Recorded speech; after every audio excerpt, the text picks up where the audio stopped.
ದೊಡ್ಡ ನಗರದಲ್ಲಿ ದೊಡ್ಡ ಸಂಬಳ ಸಿಕ್ಕರೆ ಜೀವನ ಸುಖವಾಗಿರುತ್ತೆ ಅನ್ನೋ ಕಲ್ಪನೆ ಹಲವರಿಗಿದೆ. ಆದರೆ ಬೆಂಗಳೂರಿನಲ್ಲಿ ವಾಸಿಸುವ ಒಬ್ಬ ಟೆಕ್ಕಿಯ ಅನುಭವ ಇದೀಗ ಕಲ್ಪನೆಗೆ ವಿರುದ್ಧವಾದ ಚಿತ್ರಣ ಕೊಟ್ಟಿದೆ.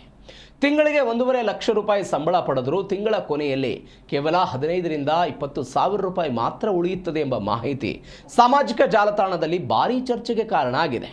ಕಂಪ್ಯೂಟರ್ ಸೈನ್ಸ್ ಪದವಿ ಪಡೆದ ಯುವಕನೊಬ್ಬ ಸಾಫ್ಟ್ವೇರ್ ಡೆವಲಪರ್ ಆಗಿ ಉತ್ತಮ ಸಂಬಳದ ಕೆಲಸಕ್ಕಾಗಿ ಬೆಂಗಳೂರಿಗೆ ಬಂದಿದ್ದಾನೆ.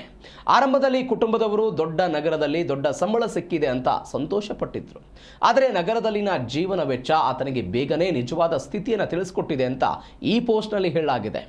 ಸಣ್ಣ ಅಪಾರ್ಟ್ಮೆಂಟ್ಗೆ 36 ಸಾವಿರ ರೂಪಾಯಿ ಬಾಡಿಗೆ, ಆಹಾರ ಮತ್ತು ದಿನಸಿ ವೆಚ್ಚಕ್ಕೆ 13ರಿಂದ 15 ಸಾವಿರ ರೂಪಾಯಿ, ಕ್ಯಾಬ್ ಮತ್ತು ಆಟೋ ಪ್ರಯಾಣಕ್ಕೆ 6ರಿಂದ 8 ಸಾವಿರ ರೂಪಾಯಿ, ವಾರಾಂತ್ಯದ ಖರ್ಚುಗಳಿಗೆ 10ರಿಂದ 12 ಸಾವಿರ ರೂಪಾಯಿ ಖರ್ಚಾಗಿ ತಿಂಗಳ ಕೊನೆಯಲ್ಲಿ ಕೇವಲ 15ರಿಂದ 20 ಸಾವಿರ ರೂಪಾಯಿ ಮಾತ್ರ ಉಳಿತಿತ್ತು ಅಂತ ಆ ಪೋಸ್ಟ್ನಲ್ಲಿ ಹೇಳಲಾಗಿದೆ.